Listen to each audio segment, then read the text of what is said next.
Sir तुमच्यावर ना पुढचा आरोप असा आहे सर का तुम्ही लोकांना झोपू देत नाही रात्री. ते कसं? ते म्हणजे तुम्ही किती वाजता प्रोड्युसरला मीटिंगला बोलवता? 3 वाजता, 4 वाजता, 6 वाजता? मी 3 वाजता नाही बोलवलंय, मी 4 वाजता बोलवलं.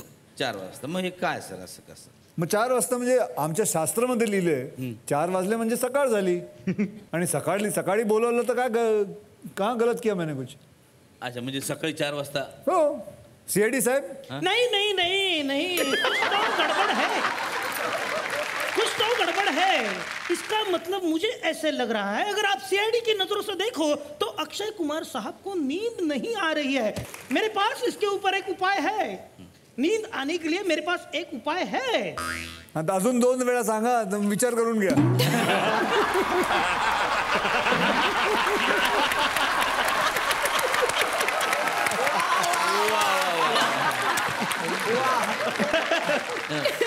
सर नींद नहीं आने के लिए मेरे पास उपाय है. डॉक्टर साळुंखी जी सर.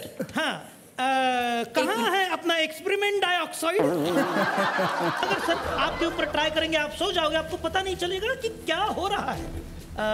दया दया पे ट्राई करें. यस यस दया. हाँ सर. उसी के लिए रखा है सर इसके. तुम्हें भी नींद नहीं आती? हाँ सर. देखो यह एक फोटो है. हाँ. ह्याच्यामध्ये खूप माणसं आहेत, खूप गर्दी आहे. हाँ. दया. हाँ सर. ह्यातला एक एक माणूस तुम्हाला मोजायचा आहे. नींद जरूर आएगी. हाँ आएगी. हो हो हो हो प्रत्येक माणूस यातला मोजायचा आहे तुम्हाला. नक्की झोप येईल.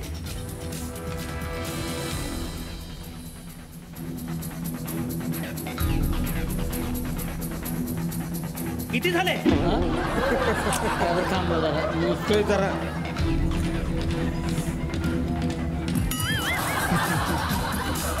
कितने हो गए? झोपू दे मला. वडील आर्मीमध्ये होते तुमचे, तर त्यांच्याविषयी सुद्धा ऐकायला आवडेल. कसा होता स्वभाव त्यांचा?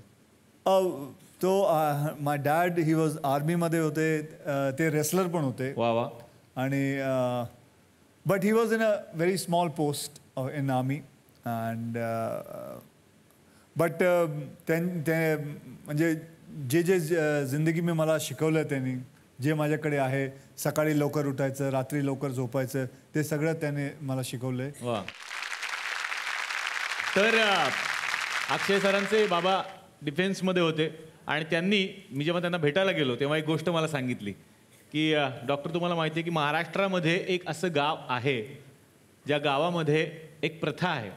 प्रथा अशी की तिथल्या प्रत्येक घरातला एक व्यक्ती हा सैन्य दलामध्ये आहे आणि ही परंपरा आहे त्या गावाची. तिथल्या प्रत्येक घरातला एक व्यक्ती कंपल्सरी सैन्यात जातोच. आणि आजपर्यंत झालेल्या अनेक युद्धांमध्ये तिथल्या सैन्यानं आपल्या भारतासाठी खूप मोठी कामगिरी बजावलेली आहे. तर बघूयात याच गावाबद्दलची एक चित्रफीत. सातारा म्हणजे अजिंक्य तारा. सातारा म्हणजे छत्रपतींचा वारसा. यात साताऱ्याची आणखी महत्त्वाची ओळख म्हणजे सैनिकांचा जिल्हा. साताऱ्यात कित्येक गावं अशी आहेत ज्यातली अर्ध्यापेक्षा जास्त लोक सैन्यात आहेत. या साताऱ्यातलं अपशिंगे हे एक आगळं वेगळं गाव. या अपशिंगे गावातल्या प्रत्येक घरातला एक तरी माणूस सैन्यात होता किंवा आहे. आश्चर्य म्हणजे सैन्यात राहून देशाची सेवा केली नाही असं एकही घर या गावात नाही. पहिल्या महायुद्धाच्या वेळी या गावाची लोकसंख्या 100 पण नव्हती आणि त्या महायुद्धात या गावातले जवळपास 46 लोक शहीद झाले. निम्म गाव पहिल्या महायुद्धात कामी आलं. एवढं होऊनही गाव खचलं नाही. पराक्रमी माणसं संकटाला घाबरत नाहीत. पुन्हा दुसऱ्या महायुद्धात गाव लढायला तयार होतं. आझाद हिंद सेना असो, चीन, पाकिस्तान, बांगलादेश युद्ध असो, अपशिंगे मधला सैनिक लढला नाही असं एकही युद्ध आजवर झालेलं नाही. या सैनिकांचे पूर्वज म्हणजे शिवरायांचे मावळे. युद्धकला तेव्हापासून रक्तात आहे. देशभक्तीचं वातावरण निर्माण करायला 15 ऑगस्टला हे मेरे वतन के लोगों जरा आँख में भर लो पाणी ऐकावं लागत नाही यांना. दररोजच थरार असतो, संघर्ष असतो. गावातला सैनिक कारगिलमध्ये असतो, कोणी काश्मीरमध्ये अतिरेक्यांशी लढत असतो, कोणी अपशिंगेकर बर्फात देशाचं रक्षण करायला जागत असतो रात्रभर सीमेवर. सैन्यातलं आयुष्य अस्थिर असलं तरी अपशिंगेकर सैन्यात जाण्याविषयी ठाम असतात. देवळात, ग्रामपंचायतीत, सैनिक संघटनेच्या ऑफिसमध्ये माजी सैनिक बसलेले असतात. प्रत्येकाकडे युद्धाच्या, सैन्यातल्या खडतर जगण्याच्या असंख्य गोष्टी आहेत. 20 ऑक्टोबर 1962 पहाटे 5ला आमच्यावर फायरिंग झालं. इंडियन आर्मीचं काय होतं तर आम्ही 10 ऑक्टोबरला त्या पॉईंटवर पोचलो होतो आणि 20 ऑक्टोबरला लढाई झाली. आमचं राशन, आम्निशन किंवा जे काय सपोर्ट लागतो तो आम्हाला वेळेवर काय पोच झालेला नाही. ड्रॉपिंग व्हायचं बंद झाली. वरून जे हवाई जहाजानं आम्हाला ड्रॉप होत होतं तर ड्रॉपसुद्धा बंद झालं लढाईमुळे. आणि 23 तारखेला मग आम्ही सापडलो. तिबेटच्या एका लामाच्या किल्ल्यात होतो आम्ही. 3 ड्रॉपमध्ये आम्हाला हिंदुस्थानमध्ये हे ड्रॉप केलं. ते मी शेवटच्या ड्रॉपला होतो. मला 2 वर्ष झाली. सीमेवर आक्रमक असलेले हे सैनिक शेतात मात्र प्रेमाने पिकाची काळजी घेताना दिसतात. आजही इथली मुलं सैन्यात भरती होण्यासाठी सराव करताना दिसतात. पैसा कमवण्यापेक्षा शरीर कमावण्याला जास्त महत्त्व देतात इथले तरुण. मराठा बटालियनमध्ये इथले सैनिक जास्त आहेत, पण भारतीय सैन्यात असा कुठलाच विभाग नाही जिथे अपशिंगेच्या माणसाने काम केलं नाही. या गावाचा सैन्याशी एवढा घनिष्ठ संबंध आहे की इंग्रजांच्या काळापासून या गावाला अपशिंगे मिलिटरी असं म्हणतात. कागदोपत्री पण अपशिंगे मिलिटरी असंच या गावाचं नाव आहे. अपशिंगेकरांनी ब्रिटिश सैन्यात बजावलेल्या कामगिरीमुळे इंग्रजांनी त्यांना गावात शाळा बांधून दिली.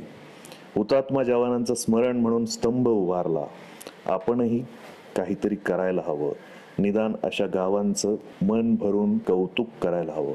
सोशल मीडियावर देशभक्तीच्या गप्पा मारणाऱ्या तरुणांपेक्षा अशा खऱ्याखुऱ्या देशभक्तांची जास्त गरज आहे देशाला. खऱ्या अर्थाने देशसेवा करणाऱ्या, देशासाठी लढणाऱ्या अपशिंगेला आमचा सलाम. जय हिंद.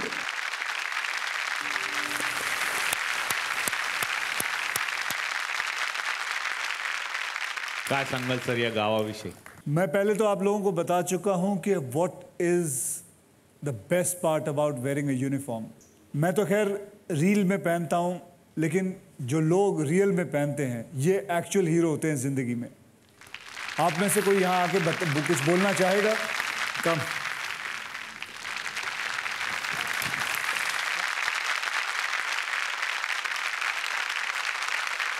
माझं पूर्ण खानदानच पोलीसमध्ये आहे. वा वा. सांग सांग सांग.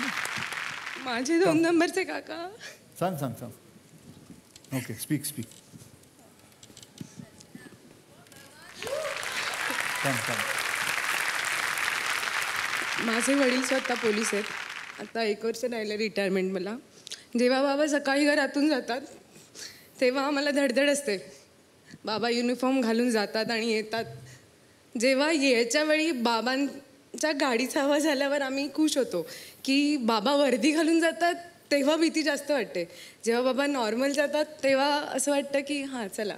पण जेव्हा युनिफॉर्ममध्ये जातात की पप्पा फक्त एवढेच म्हणतात, मी जातोय. मी येतो हा शब्द नाही वापरते. म्हणजे त्याच्या मागचं कारण असं आहे की मी तुमची घरी आल्यावर सेवा करतो. मला बाहेरच्यांची जास्त काळजी आहे. आम्ही घरात 4 मुलं आहोत, पण बाबांनी आत्तापर्यंत आम्हाला वेळ नाही दिला कधी. पण मला अभिमान आहे माझे बाबा बाहेर सगळ्यांना वेळ देतात. माझे 6 चुलते पोलीसमध्ये आहेत आणि माझे 2 नंबरचे काका गोळी लागली होती त्यांना युद्धामध्ये, आर्मीमध्ये असल्यामुळे.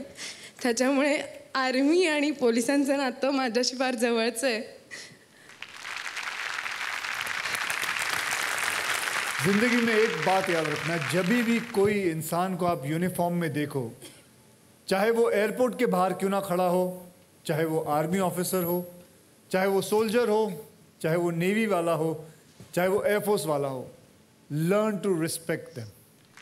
ट्रस्ट मी, जैसे इन्होंने कहा, वो इनको ज़्यादा ध्यान नहीं देते जितना ध्यान वो आप लोगों को देते हैं.